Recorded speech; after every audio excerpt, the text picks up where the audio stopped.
All right, welcome to April in the Badgerock Greenhouse, you all. This is one of my favorite times of year in here. There are so many little plant babies popping up and growing everywhere you look. It's such a glorious time.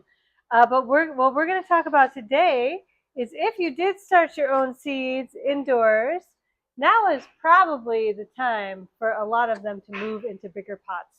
That's called transplanting or uppotting, when a little seedling is outgrowing its little pot and needs to move to a bigger pot to have more space for its roots to grow and for the plant to continue to mature.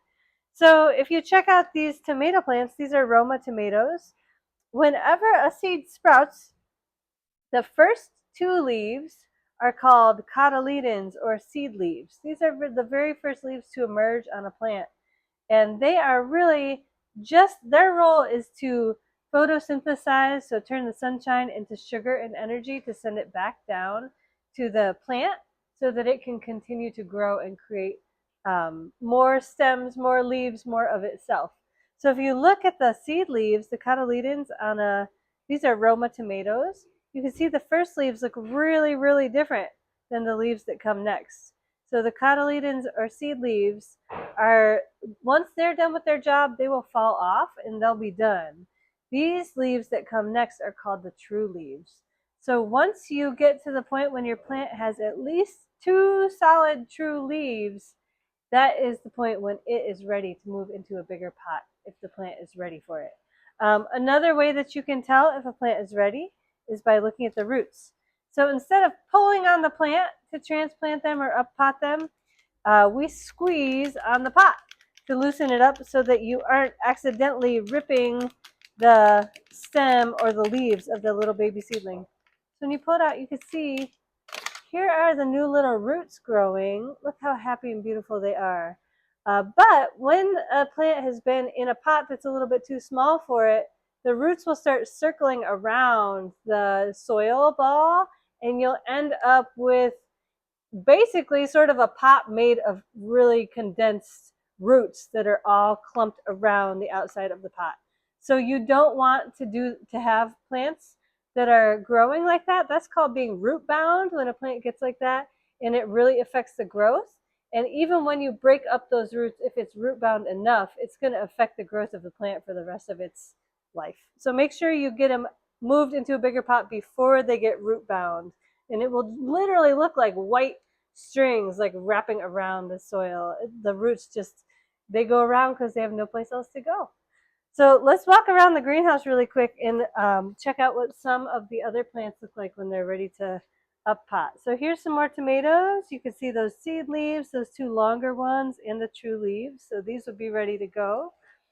If you head on over this way, you'll see our serrano peppers. You can see those ones too have long seed leaves, cotyledons, that look different from the true leaves that come next. So these ones would be ready to go into bigger pots. These ones as well. Greens, oh, here's some that are not ready to go into bigger pots. So these are okra. If you look at the cotyledons or seed leaves for okra, that is these two leaves. So these are the first two, so you would not want to move those two in a bigger pot yet. They're not quite ready. And right here, the jalapenos, look at these. They only have seed leaves. They only have cotyledons. Here's a couple little tiny little true leaves starting to poke out, but they are not big enough for the plant to be telling you it's time to move to a bigger pot. Over here, the leafy greens, the seed leaves on most cabbage family plants, which includes kale, collard greens, cabbage, all of these plants have little heart-shaped cotyledons or seed leaves. Look at those. They look totally, totally different than the true leaves that come next. So here's another one, another kind of kale. Here's the little heart-shaped seed leaves, and here are the true leaves that come next.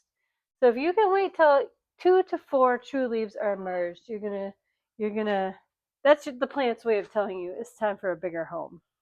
Here's some collard greens, same thing. See those two little cotyledons or seed leaves? And here are the true leaves of the green.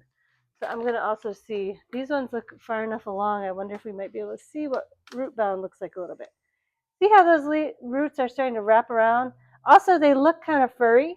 That's normal. Those are called root hairs on a root. They just increase the surface area of the root so it can do a better job sucking up those nutrients in that water for the plant. So this one is starting to the roots are starting to circle a little bit. They're not bad, but that's a sign that it's ready for a bigger home.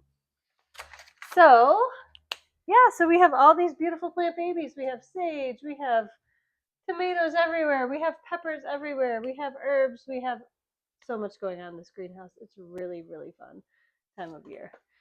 So let's go practice actually transplanting or uppotting. Follow me and we'll do it.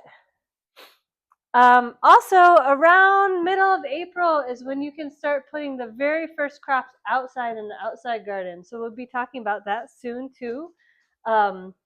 Cool season crops only, because if you remember from the seed starting workshops, May 10th is our last frost date. So you don't want to put warm season crops out into the garden until after that date. But crops you eat the roots and the leaves of can handle a few frosts, and you can put them out early, but only if you do something called hardening them off.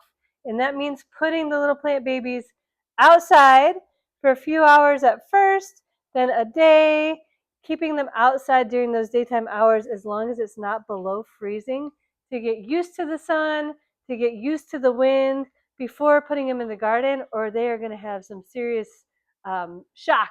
They're like, where am I? I was in this nice warm greenhouse and suddenly I'm out in the cold and the wind and I've never had to do that before. So think about those little babies and giving them a gentle start into the outside world. That's called hardening off. And you want to ideally do that for about 2 weeks before putting seedlings out into the garden. So anyway, for uppotting or transplanting, I just get a bigger pot. So we're going to go from this size cell to this size cell. I usually start with putting a little bit of potting mix in the bottom. Potting mix, you can get it from any hardware store, any garden store, Jung's, Home Depot, wherever you tend to get your garden things. You should be able to find a potting mix. Just get one that doesn't have synthetic fertilizers in it, like Miracle Grow type garden mixes are not great for plants. Go with the natural. All natural, compost, organic. Those are some words to look for on your potting mix.